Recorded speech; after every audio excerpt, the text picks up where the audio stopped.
Nous en sommes maintenant à la période de questions-réponses orales. Je cède la parole au chef de l'opposition officielle. Monsieur le Président, la liste de dossiers où le premier ministre fonce tête baissée s'allonge. Des dossiers qui ne laissent personne indifférent, qui affectent le climat social et qui mobilisent les gens dans la rue. On est même rendu à retirer des droits fondamentaux aux Québécois. Cela a donné lieu d'ailleurs à de vives réactions, y incluant la mienne, Monsieur le Président. Le gouvernement nous a habitués à des projets brouillons, à des dossiers montés sur le coin d'une table, mais évidemment validés par des sondeurs. On en vit maintenant les conséquences, mais au lieu d'ouvrir le dialogue et de trouver les voies de passage, le premier ministre aime mieux faire semblant. Le premier ministre fait semblant qu'il se soucie de la situation de l'épuisement des infirmières alors qu'il manque 150 millions pour les projets ratios. Le premier ministre fait semblant que les maternelles 4 ans mur à mur, c'est une solution miracle, alors qu'on apprend que les inscriptions sont anémiques. Le premier ministre fait semblant que l'éducation est sa grande priorité, mais ne fait rien pour pallier à la pénurie de main-d'œuvre qui bat son plein dans ce domaine. Le plus triste, c'est que son gouvernement fait même semblant de savoir comment va s'appliquer le projet de loi sur la laïcité et comment il va retirer les droits fondamentaux aux Québécois. Monsieur le Président, quand son gouvernement va-t-il cesser de faire semblant? Quand va-t-il se rendre compte qu'en tant que premier ministre, il a la responsabilité de donner des réponses aux Québécois? Monsieur le Premier ministre. Monsieur le Président, d'abord, je veux remercier le chef de l'opposition officielle qui vient d'avouer qu'il y a eu une réaction exagérée la semaine dernière à mon égard. Donc, j'accepte ces remarques avec plaisir. Faute avouée à demi pardonnée. J'étais content aussi de voir que sur le projet de loi 1, alors que depuis des jours, on était sur l'article 1, qu'on est maintenant rendu à l'article 3. Donc, j'étais content de voir que ce matin, il y a une nouvelle approche qui est prise par, même on me dit l'article 6. C'est vraiment une grande amélioration. Monsieur le Président, le chef de l'opposition officielle fait allusion à une pénurie de main-d'œuvre, comme si la pénurie de main-d'œuvre était apparue depuis 6 mois. Pour avoir la main-d'œuvre qu'on a besoin, on doit planifier. C'est vrai en éducation, c'est vrai en santé. C'est ce qu'on est en train de faire, Monsieur le Président. On ne réussira pas à régler tous les problèmes en 6 mois, mais je peux vous dire qu'on est en train de mettre un plan pour offrir des bien meilleurs services aux Québécois. Première complémentaire, Monsieur le chef de l'opposition officielle. Monsieur le Président, quand la ministre répond aux questions, ça va toujours mieux en commission parlementaire. Vous savez, la population se pose des questions légitimes dans plusieurs dossiers et n'a aucune réponse. On s'est d'ailleurs rendu compte que le premier ministre a fait semblant de baisser les seuils d'immigration alors que son ministre a dit qu'il voulait les monter dès l'an prochain. Vos actions affectent directement la vie et l'avenir des Québécois. Pourquoi voulez-vous faire régner toujours ce climat d'incertitude dans à peu près tous les dossiers? Monsieur le Premier ministre. Monsieur le Président, le chef de l'opposition officielle parle des seuils d'immigration. Je veux lui répéter que notre objectif, c'est de modifier la façon dont on sélectionne les candidats à l'immigration économique. Actuellement, il y en a trop, malheureusement, qui n'occupent pas un emploi à la hauteur de leur qualification. Donc, on veut utiliser le nouveau système ARIMA. On veut aussi mettre en place un test de français obligatoire qui devrait être réussi dans les 3 premières années. Je sais que ça n'intéresse pas le Parti libéral de préserver la pérennité du français au Québec. Pour nous, c'est important, Monsieur le Président. En terminant. Donc, on va faire les changements dans l'ordre. Deuxième complémentaire, Monsieur le chef de l'opposition officielle. Franchement, Monsieur le Premier ministre, là, ça n'a aucun sens ce que vous dites parce que, encore une fois, les gens n'en reviennent pas de plusieurs de vos annonces, comme celle sur les futures enseignantes, quand vous avez dit « vous n'êtes pas d'accord, allez voir ailleurs ». Ma question est simple. Pourquoi, alors qu'on est en plein choc démographique, en pleine crise de main-d'œuvre, les seules actions de la CAQ, c'est de compliquer la vie à ceux qui ont choisi le Québec comme terre d'accueil, que ce soit les travailleurs, les chauffeurs de taxi, les entreprises. Monsieur le Premier ministre. Monsieur le Président, quand on regarde les candidats à l'immigration, il y a 50 000 dossiers qui attendent à Ottawa. Il y en a un autre 50 000 personnes qui sont dans les fameux 18 000 dossiers. Le Parti libéral préfère qu'on traite les dossiers premier arrivé, premier servi. Nous, on préfère choisir en premier les personnes qui répondent aux besoins des entreprises au Québec. On pense qu'économiquement, c'est un bon choix. Donc, le Parti de l'économie, c'est la CAQ, comme le disait Raymond Bachand. Troisième complémentaire, la parole appartient seulement au chef de l'opposition officielle. Le système ARIMA, c'est nous qui l'avons établi, Monsieur le Président. Le premier ministre fait semblant d'être ouvert, mais il porte la responsabilité du climat néfaste actuellement qui s'étend sur le Québec, et ce, dans plusieurs dossiers. Hier, je lisais Michel Cauger qui disait qu'on ne construit pas de consensus sans parler avec ceux qui ne pensent pas comme nous. Pourquoi préférez-vous diviser et nous imposer ce climat néfaste au lieu de faire avancer le Québec? Monsieur le Premier ministre. Monsieur le Président, le chef de l'opposition officielle nous dit le système ARIMA, c'est le Parti libéral qui l'a mis en place. Ce qu'il oublie de nous dire, c'est qu'il ne veut pas qu'on l'utilise avant 1 an, parce qu'il veut d'abord qu'on traite les dossiers des 50 000 personnes. Premier arrivé, premier servi. Nous, on pense que ce n'est pas une bonne idée. On écoute l'opinion de l'opposition, mais on pense que pour le marché du travail, pour la vigueur de l'économie du Québec, notre méthode est meilleure. Question principale, et je vous demande votre collaboration. La parole appartient maintenant à la députée de Marguerite-Bourgeoys. Bonjour, Monsieur le Président. La semaine dernière, on a beaucoup parlé des difficultés d'application du projet de loi 21. On nous a d'abord dit qu'il n'y aurait pas de sanctions pour les récalcitrants, puis on nous a dit qu'il faudrait appeler la police.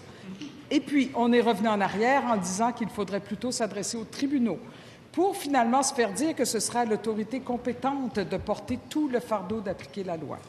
La question s'est aussi posée sur le caractère visible ou invisible des signes religieux. Le ministre a répété froidement qu'on ne ferait pas de fouilles à nu, ni que l'on demanderait d'ouvrir des cols de chemise. D'accord, on a compris. On garde une distance, on banalise, on intervient le moins possible quand c'est un signe religieux invisible. Doit-on conclure que le projet de loi impose une surveillance à degré variable quant au port de signes religieux, avec des conséquences modulables selon la foi qui est ou non affichée? Comment le ministre sera-t-il juste et équitable envers tous les croyants, de quelque religion qu'ils soient? Monsieur le ministre de l'Immigration. Merci, Monsieur le Président. Je remercie la collègue pour sa question. Encore une fois, je dois souligner le ton de la députée de Marguerite-Bourgeoys. Je pense que c'est le ton que nous devons avoir dans cette Assemblée, dans tout le débat. Les questions qu'elle pose sont légitimes et je vais tenter d'y répondre le mieux possible. Cela étant dit, je tiens quand même, Monsieur le Président, à faire une mise au point.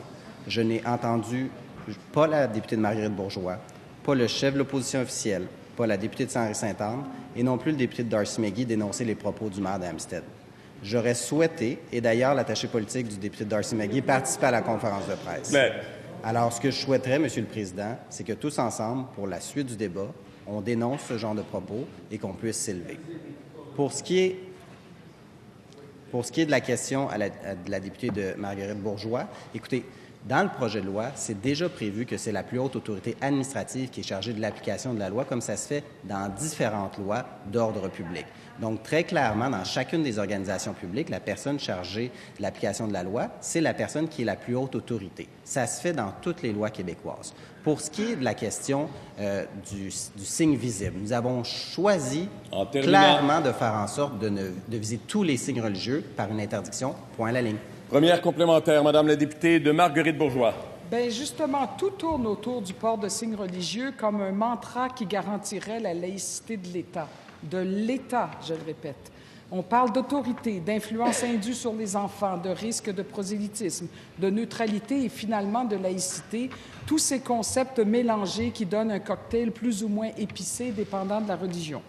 Doit-on conclure que dans le projet de loi, les signes visibles seront traités différemment des signes invisibles? Monsieur le ministre de l'Immigration. Monsieur le Président, je pense que j'étais clair. Tous les signes religieux sont sur le même pied d'égalité. Pour certaines personnes en situation d'autorité, policiers, juges, agents correctionnels, enseignants, directeurs d'école, durant la prestation de travail, durant le temps de travail, il n'est pas permis de porter un signe religieux. La députée de Marguerite-Bourgeoys m'a reproché d'avoir utilisé l'expression « fouille à nu ». Je faisais référence à un de ses précédents collègues qui avait utilisé cette expression là à l'époque où il était ministre de l'Éducation, à l'époque où il était député de Jean Talon. Je pense que tout le monde a fait le lien avec ça. L'idée, c'est lorsqu'on applique une norme, lorsqu'on applique une loi, la personne chargée de l'application de la loi le fait avec discernement et c'est ce qui va être fait parce que je fais confiance aux autorités dans chacune des organisations. Deuxième complémentaire, Madame la députée de Marguerite-Bourgeoys. Notre travail d'élu, c'est de faire adopter des lois pour améliorer le sort de nos concitoyens et pour faire avancer le Québec.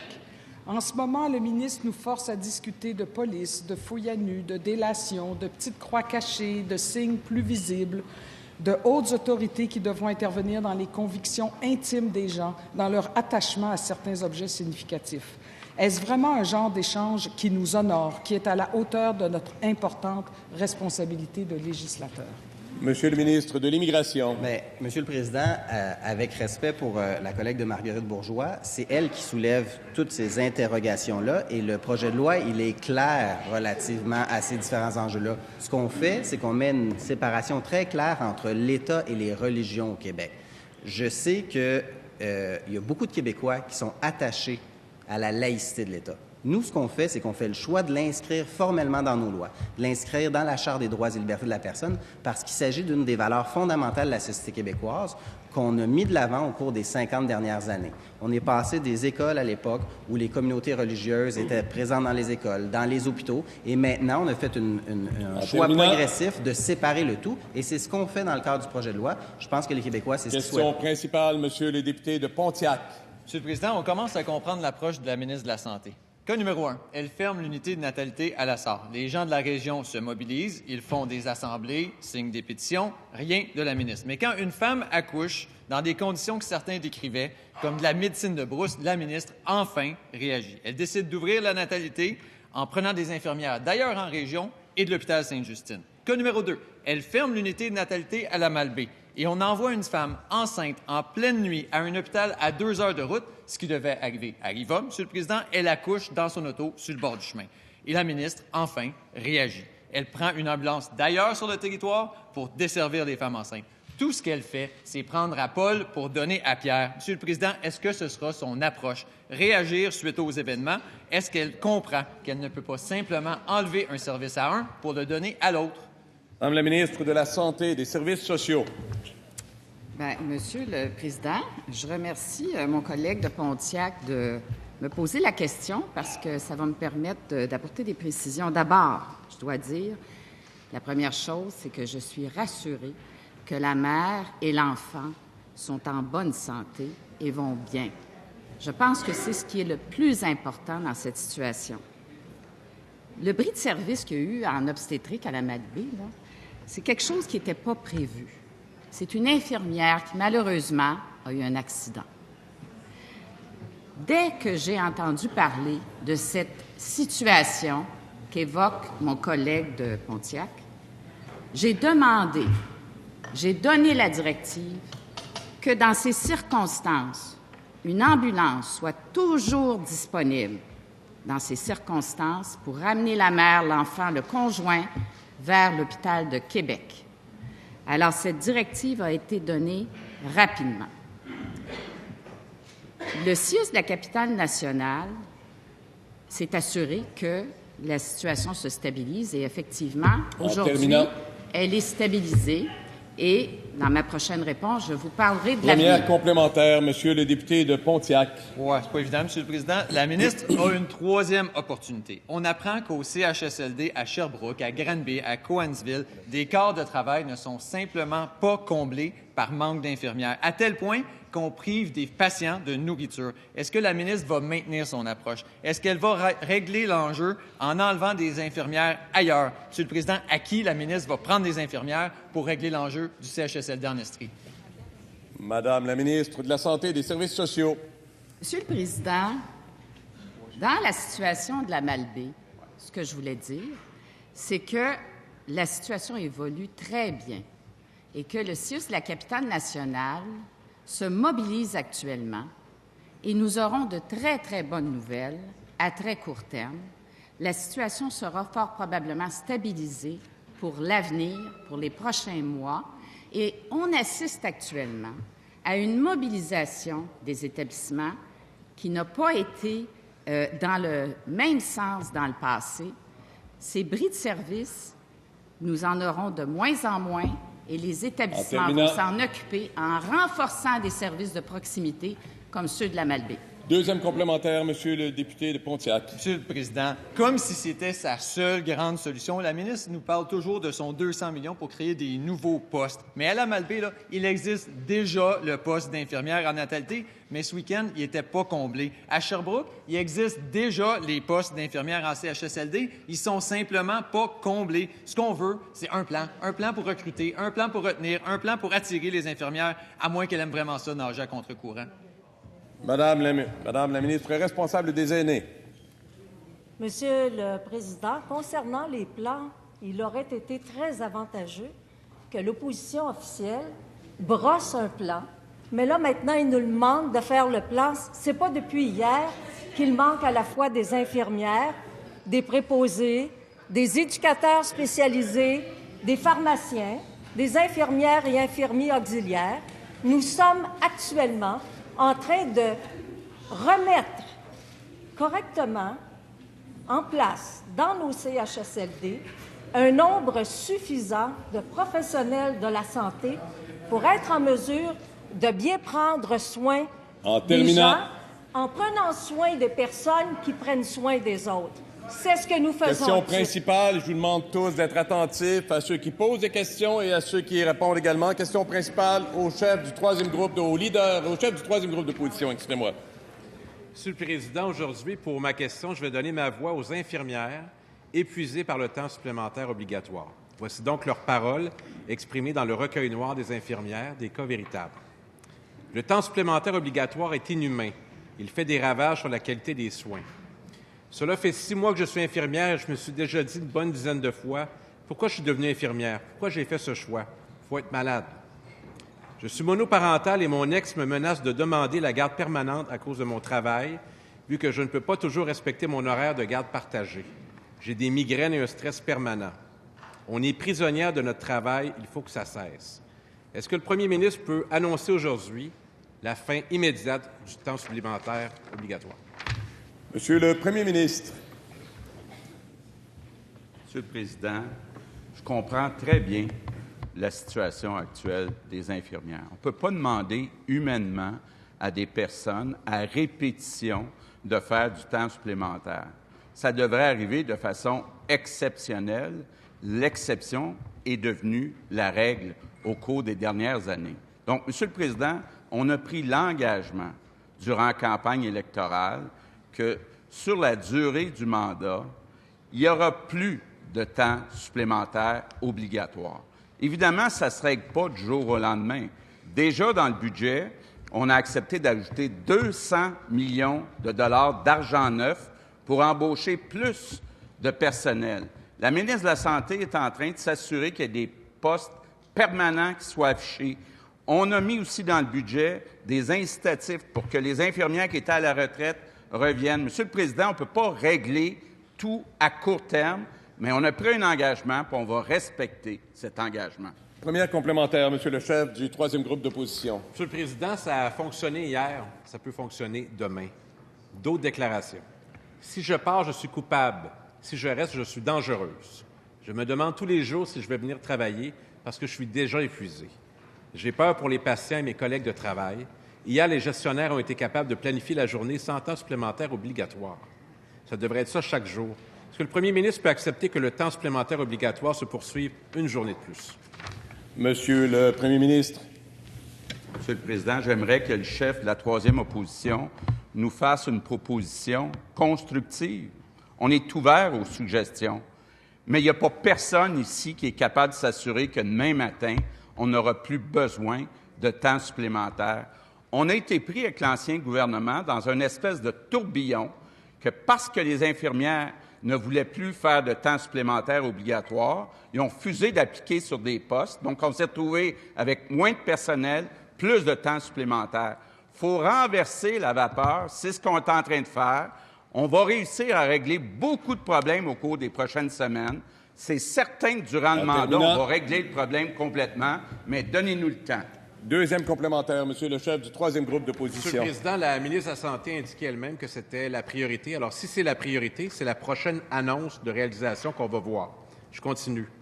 Vais-je encore rester cette nuit? Je sais quand mon quart de travail commence, mais je ne sais jamais quand il va se terminer. 35 heures sans dormir, ça ne fait pas du personnel compétent. Nous savons qu'en cas d'erreur, ce sera la faute de l'infirmière. Monsieur le Président, c'est immédiatement qu'il faut le mettre fin au temps supplémentaire obligatoire. C'est pas comme ça qu'on devrait vivre au Québec. Monsieur le Premier ministre. Monsieur le Président, j'espère que le chef de la troisième opposition n'est pas en train de dire aux infirmières demain, refusez toutes de faire du temps supplémentaire. Parce que ça mettrait en péril l'avenir, la santé physique de beaucoup de patients. Donc, il faut être sérieux quand on fait des propositions, quand on pose des questions à l'Assemblée nationale. On ne peut pas juste faire peur au monde. On est en train de régler 15 ans de problèmes, puis on va y arriver, Monsieur le Président. Question principale, Monsieur le député de Rosemont. Merci, Monsieur le Président. La climato-passivité du gouvernement semble contagieuse. On savait déjà que la Caisse de dépôt et placement n'est pas très pressée de se décarboniser. Maintenant, la Caisse, notre bas de laine, nous annonce qu'elle va s'enchaîner encore un peu plus aux énergies fossiles, avec une participation de plusieurs milliards dans la plus grande entreprise de distribution gazière au Brésil. C'est décourageant. Monsieur le Président, ça devrait surprendre personne puisque le chef d'orchestre n'est pas capable d'imposer le tempo. C'est normal que ça fausse dans l'orchestre. Le gouvernement peut-il, va-t-il enfin donner le ton et accélérer le sevrage de la Caisse de dépôt et placement aux énergies fossiles? Monsieur le ministre des Finances. Merci au député de Rosemont pour cette question. Monsieur le Président, la Caisse de dépôt a déjà en place des politiques pour augmenter ses investissements sobres en carbone, pour réduire les unités de CO2 par millions d'investissements, et ils réduisent doucement, tranquillement leur exposition aux gaz à effet de serre ou aux investissements aux gaz à effet de serre. Et tout ça doit être fait dans le respect de la recherche du rendement maximum par unité de risque. La Caisse de dépôt est indépendante. Elle a ses propres politiques. Elles sont excellentes et ils évoluent tranquillement dans la bonne direction. Complémentaire, Monsieur le député de Rosemont. Oui. La Caisse a annoncé son deal, Monsieur le Président, vendredi soir à 19h01. Dans le domaine des communications, là, quand tu veux passer en dessous du radar, c'est le plus vieux truc dans le livre. La Caisse, de toute évidence, n'a pas l'air bien fière de ce coup-là. Le ministre et le gouvernement, eux, sont-ils fiers d'enchaîner encore un peu plus le bas de laine des Québécois et les Québécois et Québécoises avec aux énergies fossiles? Monsieur le ministre des Finances. Monsieur le Président, pour l'heure des communiqués de presse, je n'ai aucune responsabilité là-dedans. Mais je tiens à dire que la Caisse est une institution qui gère plus de 300 milliards de dollars. Et les rendements dans le portefeuille d'infrastructures ont été très intéressants dans les dernières années. La Caisse évolue vers plus d'infrastructures.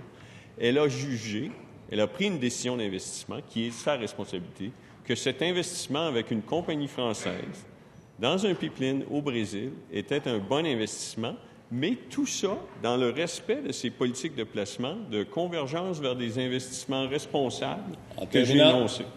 Deuxième complémentaire, Madame la chef du deuxième groupe d'opposition. Monsieur le Président, le premier ministre prétend être un premier ministre économique. Une étude nous démontre récemment que les investissements en hydrocarbures de la Caisse ont fait perdre du rendement à la Caisse. C'est un des investissements risqués. Alors donc, c'est pas moi qui le dis, c'est encore une fois des experts. Est-ce que le premier ministre va donner finalement une orientation claire à la Caisse de dépôt et de placement de cesser les investissements en hydrocarbures? Monsieur le premier ministre. Monsieur le Président, on le sait, le Brésil est un producteur de pétrole important. On le sait aussi, le gaz est une énergie qui est moins polluante que le pétrole. Et dans plusieurs cas, Monsieur le Président, il va falloir parler d'une période de transition pour réduire les gaz à effet de serre. Donc, il faut regarder comme il faut chaque investissement. Parfois, le gaz, c'est mieux que du pétrole. Parfois, l'hydroélectricité, c'est mieux que le gaz. J'espère d'ailleurs que Québec solidaire est maintenant ouverte à produire plus de barrages pour plus d'hydroélectricité, parce que dans le passé, ça n'a jamais été clair. En terminant, question principale. Monsieur le député de La Fontaine. Oui, Monsieur le Président, avec le projet de loi 21, le gouvernement veut interdire le port de signes religieux à certaines catégories de personnes, notamment les policiers, les juges et les enseignants. Rappelons-nous que la défunte Charte des valeurs du Parti québécois a beaucoup été décriée, notamment parce qu'elle était imprécise quant à la définition de ce qu'est un signe religieux. Dans cette charte du PQ, l'ancien projet de loi 60, un signe religieux était défini, et je cite, « un objet tel un couvre-chef, un vêtement, un bijou ou une autre parure marquant ostensiblement, par son caractère démonstratif, une appartenance religieuse. » Fin de la citation. Dans son projet de loi 21, le gouvernement affirme seulement que le port de signes religieux est interdit. Aucune définition, aucune précision.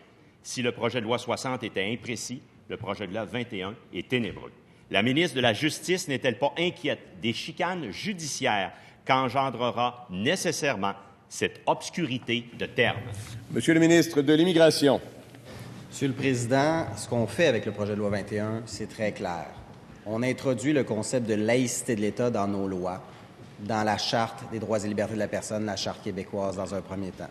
Deuxièmement, ce qu'on fait, c'est que pour certaines personnes en situation d'autorité, juges, policiers, agents correctionnels, enseignants, procureurs, directeurs d'école, on leur interdit, durant le temps où ils sont au travail, de porter un signe religieux.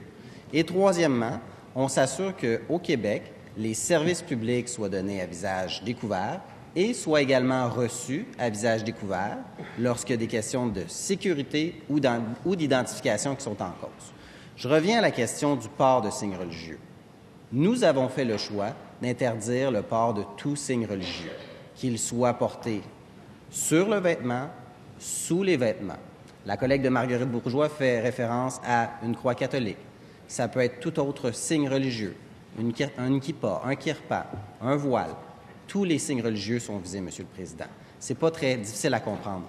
Moi, je voulais pas qu'on sorte le tape à mesurer pour regarder le caractère ostensible comme le PQ l'avait fait. Il me semble que c'est simple à comprendre. Première complémentaire, Monsieur le député de La Fontaine. Monsieur le Président, celles et ceux qui nous écoutent à la maison, quand le ministre dit que c'est clair, mais quand il dit que c'est clair, parce qu'il interdit même ceux qui sont portés sous le vêtement et qui ne sont pas visibles, Monsieur le Président, ne se rend-il pas compte qu'il est en train de créer de l'arbitraire? Il y aura des gens, des femmes et des hommes qui devront juger de cela et devront s'assurer que ce qui est porté en dessous du vêtement, c'est interdit, puis ça demeure interdit. C'est de l'arbitraire. C'est tout sauf clair.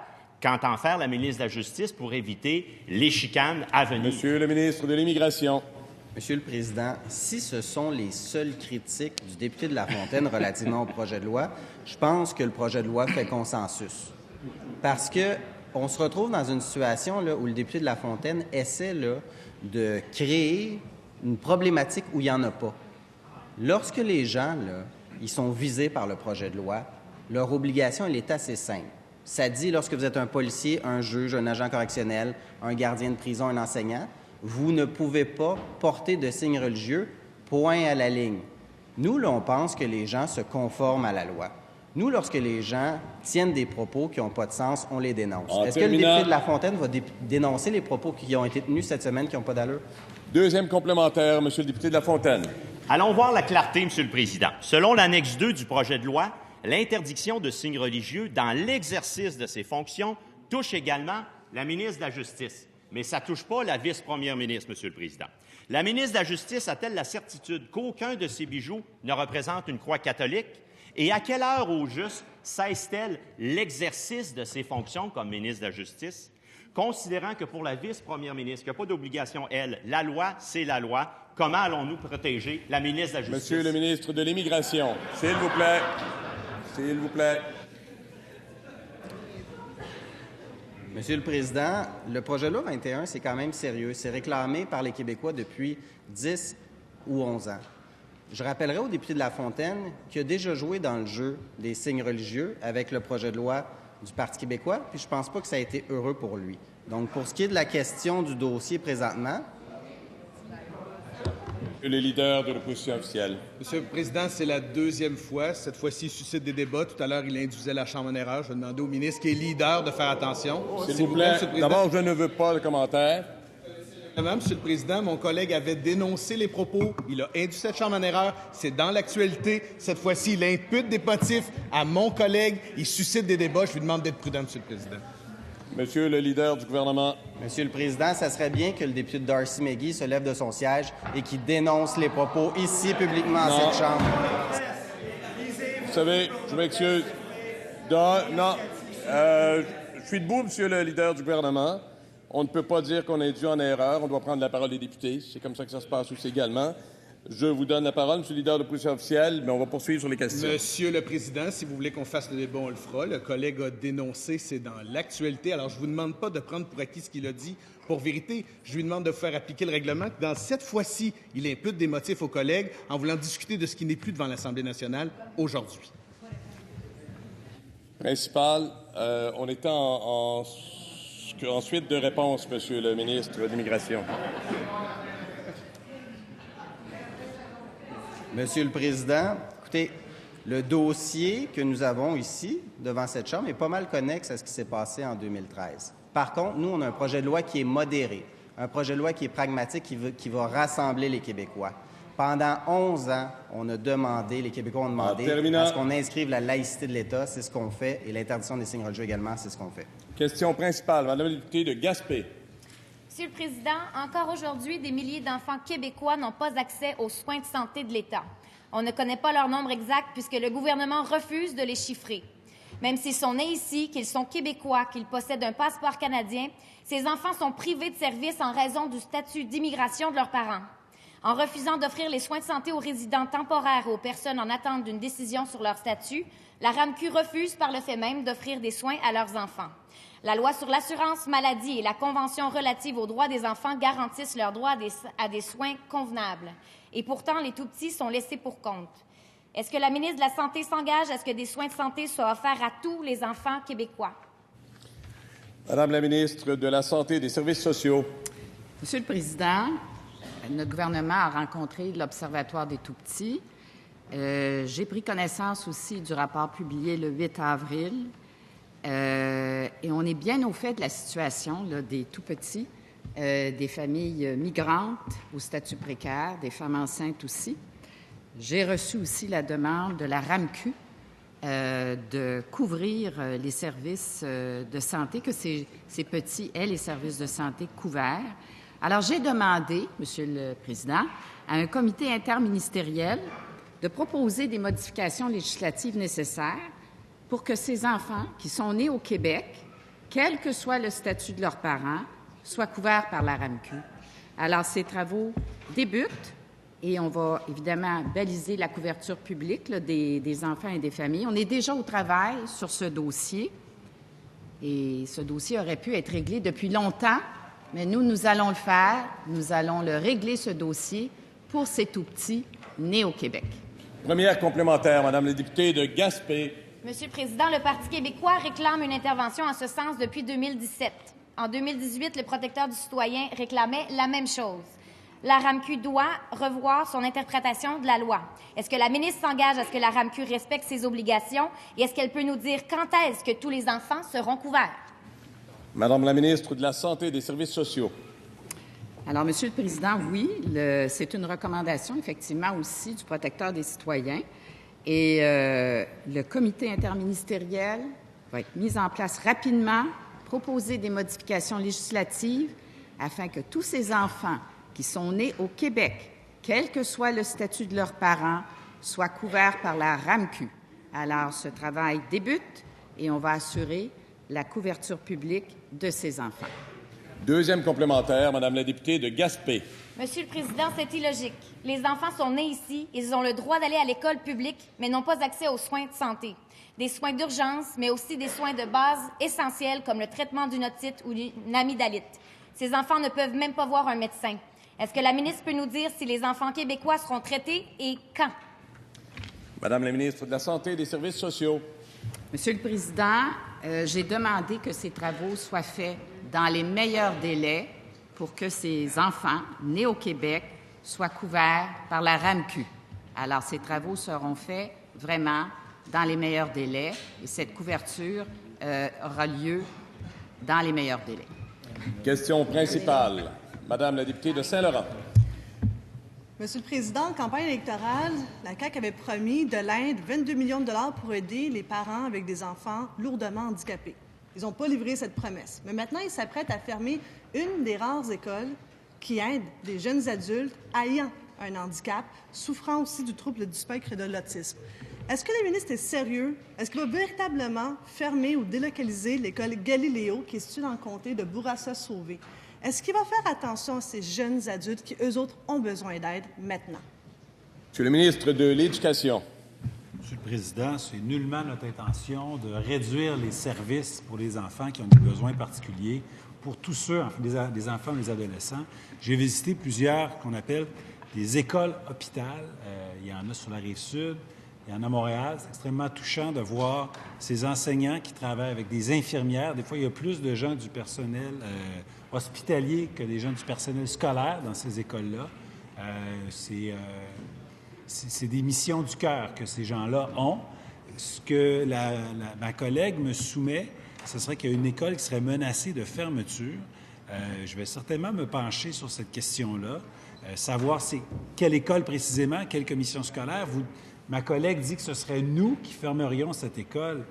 C'est assez incongru. J'ai nullement l'intention de fermer une école qui donne des services à des enfants vulnérables. Il faudrait qu'elle nous dise quelle commission scolaire et dans quel cadre, pourquoi on ferait ça. Sincèrement, je n'ai pas l'intention d'aller dans cette direction-là. Première complémentaire, Madame la députée de Saint-Laurent. De l'ensemble des parlementaires, c'est que dans l'optique d'avoir plus d'espace, notamment pour les maternelles 4 ans, il manque des places.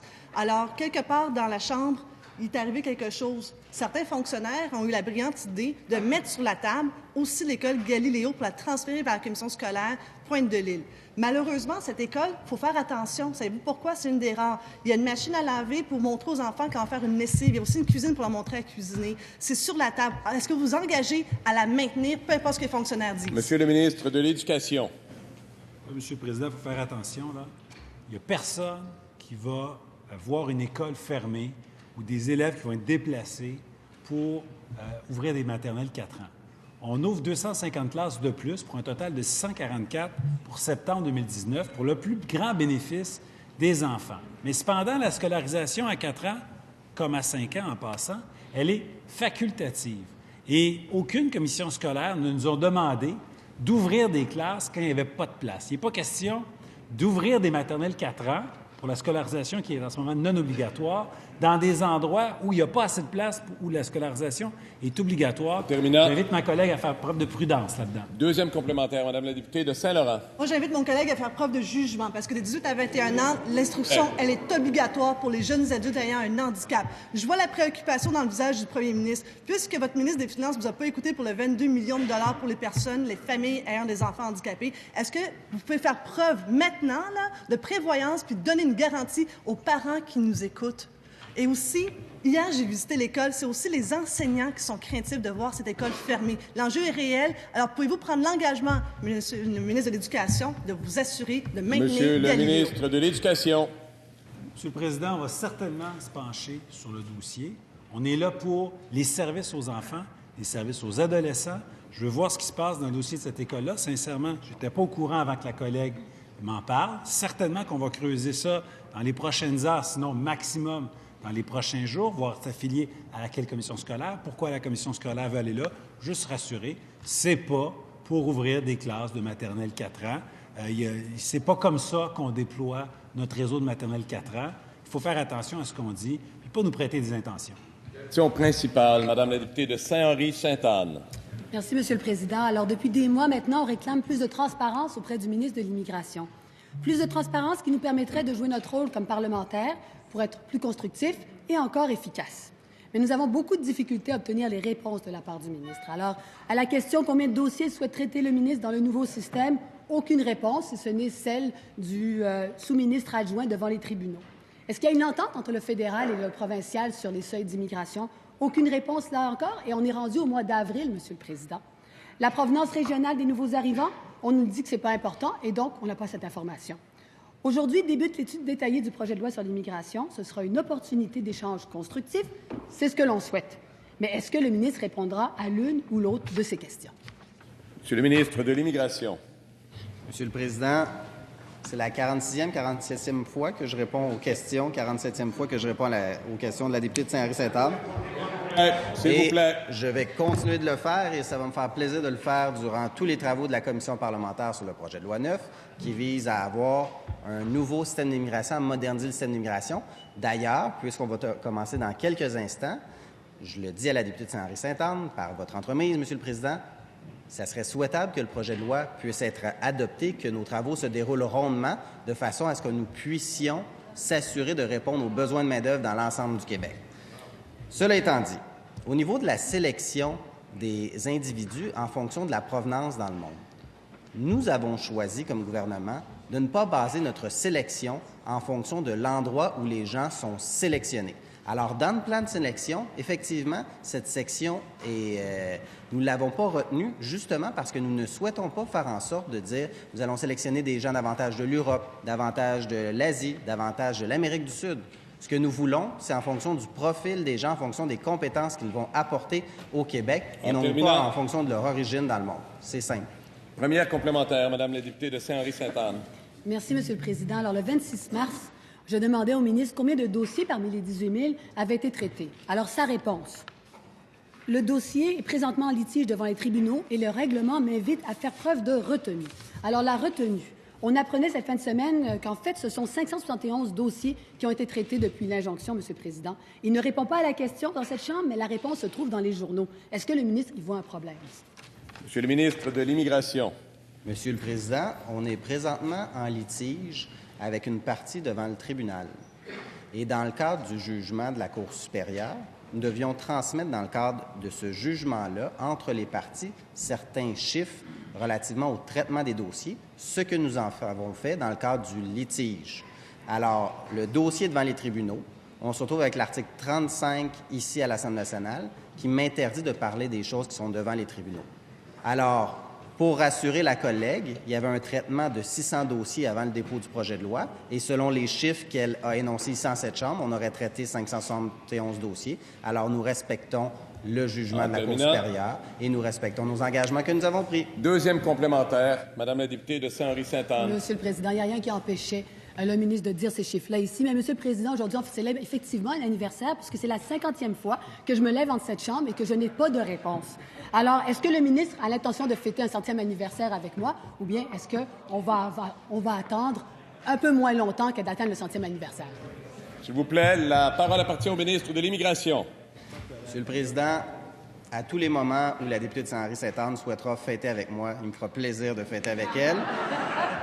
Parce que je pense que lorsqu'on a une bonne attitude, puis une attitude de fête, ça détend les travaux et ça va peut-être nous permettre même d'avancer sur le projet de loi 9 en matière d'immigration. D'ailleurs, on va voter sur le principe dans quelques instants, puis j'espère que vous avez convaincu votre formation politique, Madame la députée de Saint-Henri-Sainte-Anne, de voter en faveur du projet de loi. Parce que le projet de loi, ce qu'il va faire, il va améliorer le système d'immigration au Québec. Il va s'assurer de donner davantage d'outils au ministère de l'Immigration pour mieux accompagner les personnes immigrantes, pour mettre davantage de francisation, d'intégration. Et surtout, rappelez-vous, mon collègue ministre des Finances a choisi d'investir 146 millions par année, 730 millions sur 5 ans, une somme record, 42 d'augmentation. Question principale. Monsieur le député de Jean Lesage, la parole vous appartient.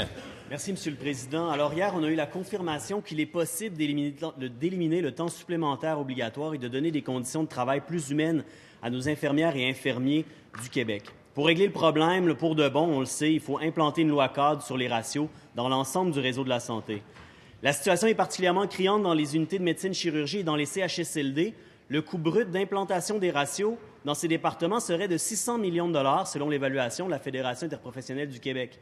Dans son dernier budget, le gouvernement n'a mis que 200 millions pour embaucher du personnel en santé, alors qu'il avait entre les mains le plus grand surplus budgétaire de l'histoire du Québec, environ 5,6 milliards de dollars. Si la ministre veut régler le problème en entier, pourquoi n'y avoir consacré que le tiers des ressources? Madame la ministre de la Santé et des Services sociaux. Monsieur le Président, la journée d'hier est la démonstration que nos établissements sont mobilisés. Nous allons diminuer et éliminer le temps supplémentaire obligatoire dans les meilleurs délais. Nos établissements sont mobilisés, ils l'ont démontré hier. Nous avons investi 200 millions pour vraiment embaucher davantage d'infirmières et infirmiers, mais aussi nous devons rehausser les postes. C'est la première étape Et actuellement, nos établissements sont en train de faire cette démarche avec les syndicats, avec l'AFIC et les autres syndicats impliqués. Les postes doivent être rehaussés à temps plein ou à 4 jours minimalement pour l'ensemble des infirmières et infirmiers du Québec, infirmières et infirmiers auxiliaires également. Les établissements sont en démarche. J'ai confiance que nous arriverons à bon port avec l'investissement que nous avons fait. Et j'invite aussi les infirmières et infirmiers qui ont quitté le réseau pour toutes sortes de raisons, incluant la retraite, de revenir travailler dans le réseau. Nous avons besoin d'eux et d'elles. Nous avons instauré, bonifié un crédit d'impôt additionnel. Nous invitons les collègues à revenir pour vraiment que les services... Je vous demande votre attention encore une fois, car à la rubrique « Réponse différée » à ce moment-ci, Monsieur le ministre des Finances répondra maintenant à une question posée le 21 mars 2019 par Monsieur le député de Chomédé concernant les procédures de réclamation fiscale par Revenu Québec. Monsieur le ministre des Finances. Alors, Monsieur le Président, la question portait sur l'article 94.1 de la Loi sur l'administration fiscale. Cet article prévoit que Revenu Québec peut renoncer ou annuler, en tout ou partie, un intérêt, une pénalité ou des frais prévus par une loi fiscale, mais ne permet pas d'annuler les droits, impôts ou taxes. Revenu Québec peut tenir compte de la capacité de payer du contribuable afin d'optimiser le recouvrement de la créance fiscale. Le pouvoir discrétionnaire prévu à l'article 94.1 est un pouvoir très bien balisé qui permet à Revenu Québec d'appliquer des assouplissements à des citoyens du Québec, comme ce qui a été fait lors des tragédies du lac Mégantic, de l'île Verte et des inondations de Gatineau. La loi exige également que Revenu Québec publie annuellement un sommaire statistique des renonciations ou annulations accordées aux contribuables. En moyenne, Revenu Québec procède annuellement à 8 500 demandes d'annulation ou de renonciation pour un montant d'approximativement 40 millions. Monsieur le député de Chomédé pour une question complémentaire. Merci, Monsieur le Président. Les pratiques de Revenu Québec inquiètent même les employés de Revenu Québec. Plusieurs s'objectent et dénoncent depuis des années que le crime organisé profite des pratiques de négociation de l'agence. Mais leur opinion n'est pas prise en considération. Est-ce que le ministre pourrait nous dire quand il compte cesser d'utiliser inadéquatement l'article 94.1 de la Loi sur l'administration fiscale pour négocier avec des criminels? Monsieur le ministre des Finances. Monsieur le Président, toute personne qui n'est pas membre du personnel de Revenu Québec et qui détient des renseignements pouvant démontrer qu'un acte répréhensible a été commis ou est sur le point de l'être peut faire une divulgation au protecteur du citoyen. Quant au personnel de Revenu Québec, il a le choix de s'adresser au protecteur du citoyen ou au responsable du suivi des divulgations à Revenu Québec. Cela met fin à la période de questions et de réponses orales. Merci pour votre attention.